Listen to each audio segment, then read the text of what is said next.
Shalom. I want to start this off by giving all the praise and glory to Yahweh, by Hashem Yahweh Shai, Yahweh Kakwadash. Peace and salutations to the elect men of Israel, starting with the other apostles of GMS on down, to the rest of you brothers, including the brothers that I labor with, who all push forth the will and doctrine of Yahweh Hashem Yahweh Shai in all faith, truth, and sincerity, according to the true understanding of the scriptures. To all of you, I say Shalom. So this is a quick lesson, just going into the simple topic of,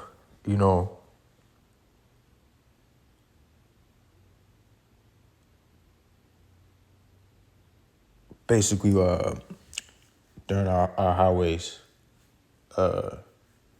this past Friday, we had these two Jakes come up, who we perceived through the spirit to be Jakes, they came up and they was talking with us for a minute. And we was going into scriptures pertaining to women, as well as scriptures pertaining to, you wanting to occupy your time with men of the Lord, And I just wanted to hit that specific point because we touched on it, and the spirit was moving where it was, but it was just something that came back to mind, this weekend. So, spirit hopped on me to want to do a lesson on it, But the scripture that I had brought out with you, which is like what's happening right here in this moment, was Ecclesiastes 7 and verse 26, which says, I find more bitter than death the woman whose heart is snares and nets, and her hands as bands. It says, whoso pleaseth God shall escape from her, but the sinner shall be taken by her, And you've got that that scripture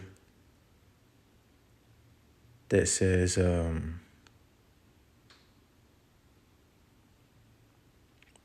does it go? It says a wicked woman is given as a portion to a wicked man,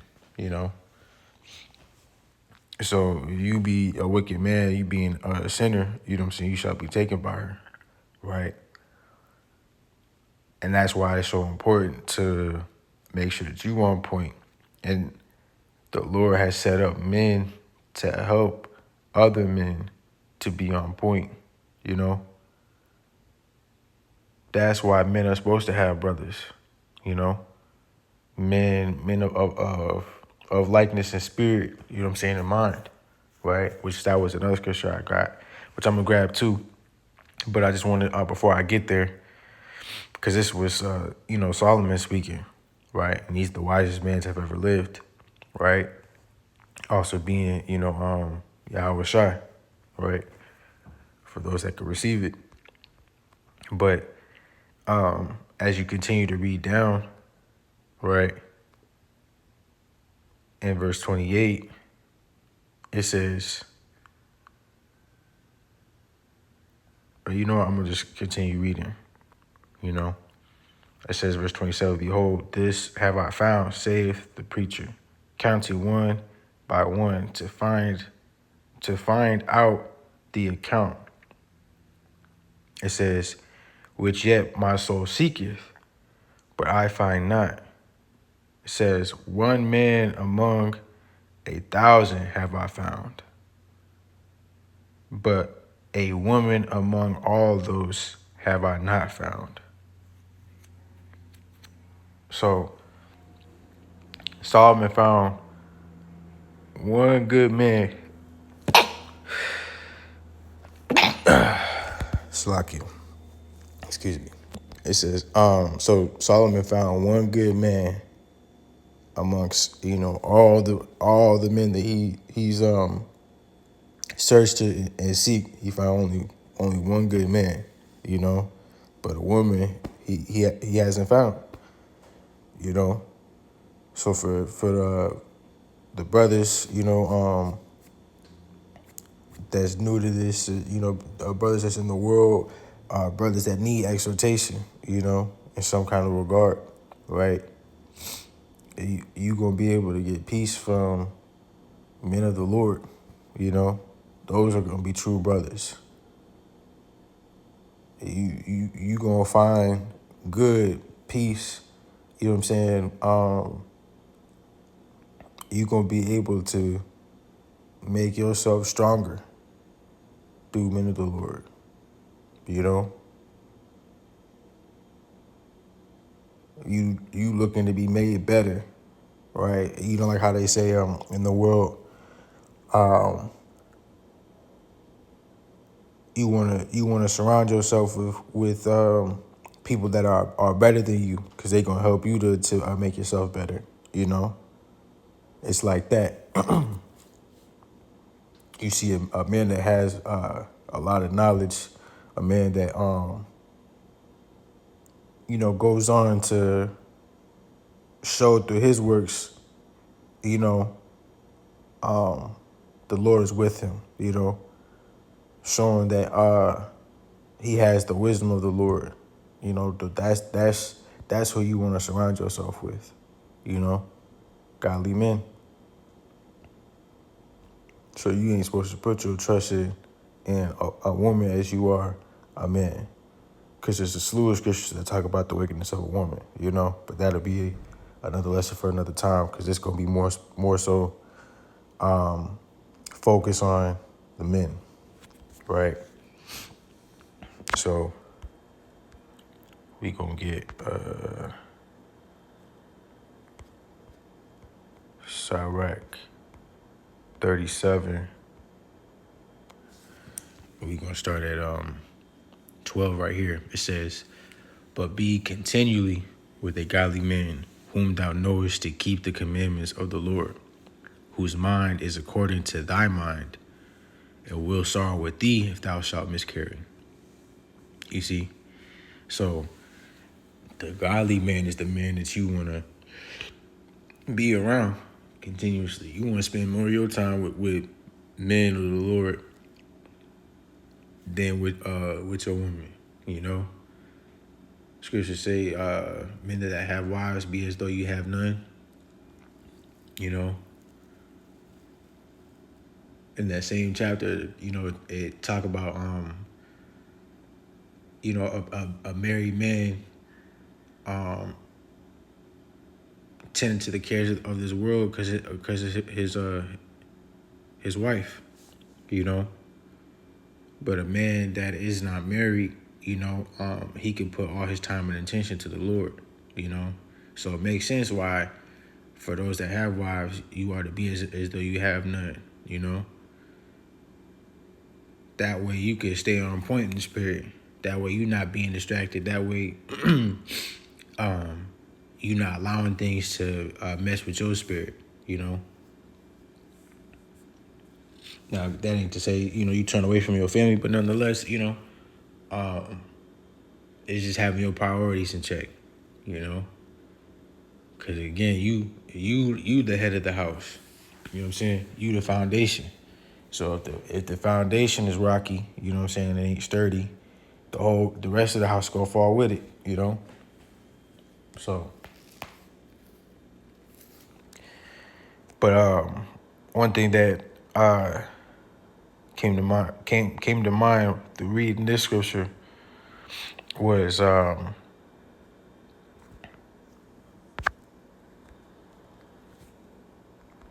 this one.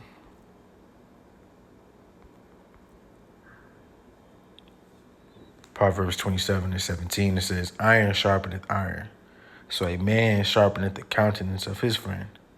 You see? So if you looking to be a godly man, or you are a godly man, right? You being a man of the Lord, you gonna look to another godly man, right? A man of God, a man of the Lord, right? To help sharpen you, to make you on point, and you gonna be looking to do the same for your brother,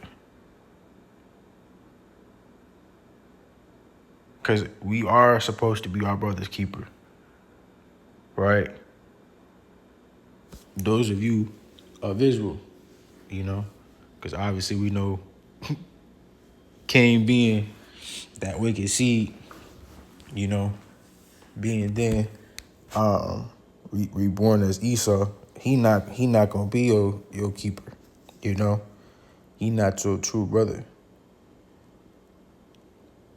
So you supposed to trust in your own brother, the brothers of your seed, right? The brothers of Israel, you know, it's specifically the righteous ones, right? The godly men, not the fake godly ones that's in the world, you know, but the ones that's going on to show that they had the Spirit of the Lord with them, working with them, you know. They go on to teach, profess, the wisdom, knowledge, and understanding of Yahweh Shem Yahushai in all faith, truth, and sincerity, according to the true understanding of the scriptures, right? Those are the men that you looking to continually be amongst, whether it be in person, whether it be through a lesson, over the phone, however, right? There's beauty in that, because the world, it being so wicked how it is, it can be vexing, you know. But this where and when this godly man, this brother of yours can come in to help, mend your heart back together, your mind, your spirit back together, you know.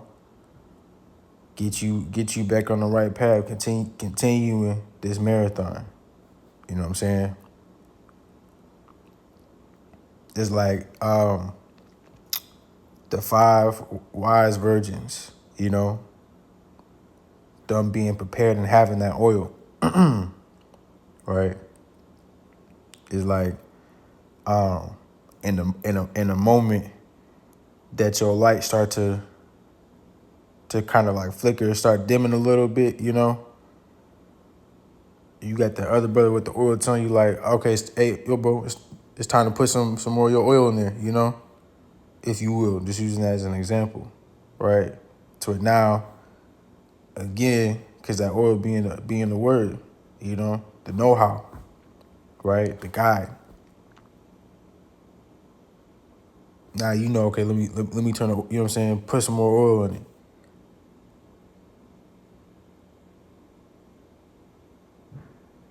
Now you can continue to see the path that you're supposed to be taking, and continue to keep moving forward, continue growing, right? Holding on to that information that's given to you, retaining that information and maintaining it, that it remain. But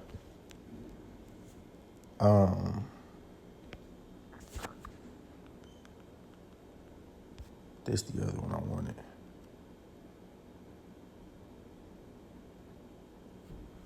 This is Sirach 6 and verse 36. It says, if thou seest a man of understanding, get thee betimes unto him, and let thy foot wear out the steps of his door. You see, these brothers that was on the that came up, during the highways, they came up asking questions and talking, and at a certain point, they was like, oh, we gotta go. But how we was talking is like, well, what else you got to do? And this ain't to try to hold nobody, but understanding and making sense, knowing like this the word of life, and they able to see it. Like they didn't have the answers, but they were being given it. This the last lifeline that our people got, and it's slowly dwindling because we getting closer and closer to the fulfillment of the word. So it's important that we take heed and utilize, you know, this blessing while we still have it.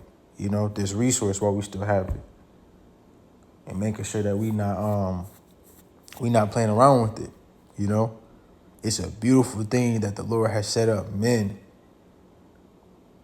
to understand His wisdom, His knowledge, His, you know what I'm saying, and His understanding, so much to the point to where they can teach it and give it to others.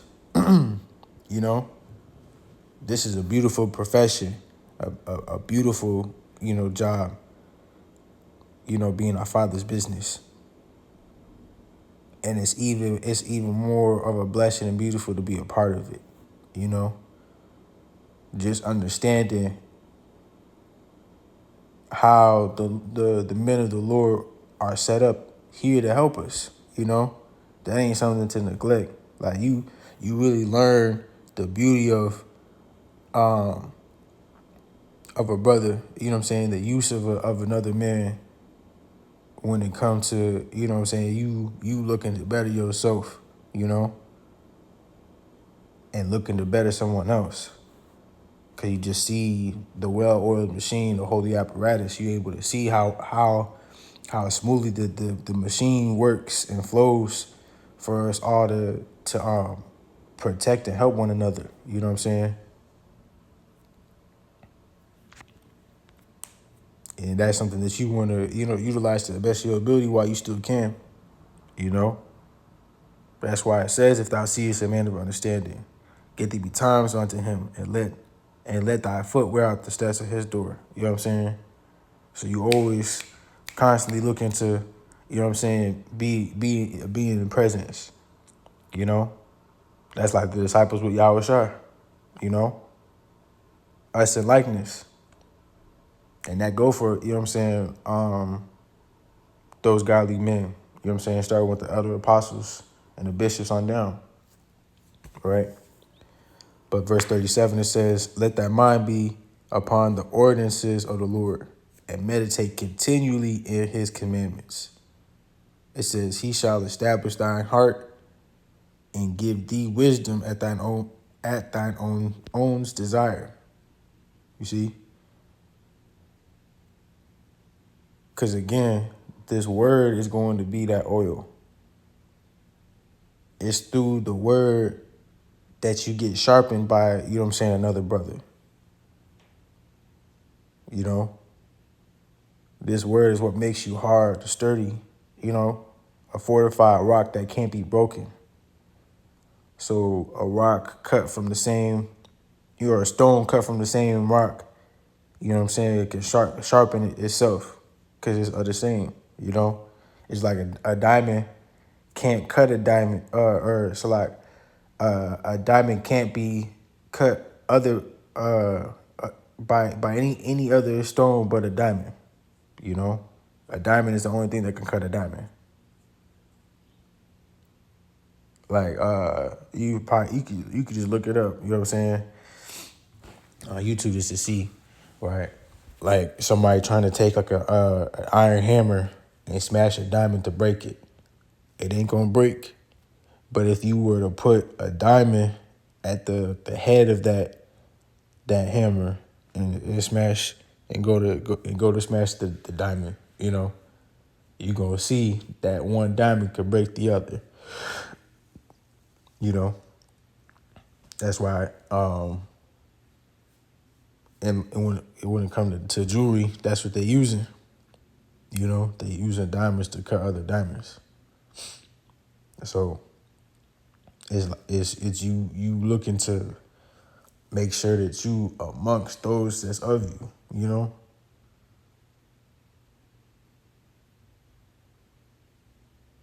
and help perfect, you know, those that ain't cut as sharp as you. You know what I'm saying? To be cut as sharp as you. That's the beauty that you're able to receive from godly men. You know, that's why you put your trust in them.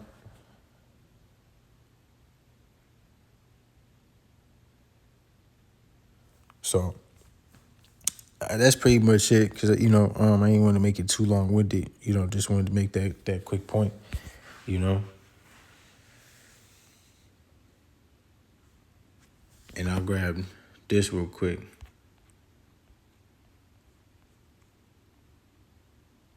Just so you see and understand.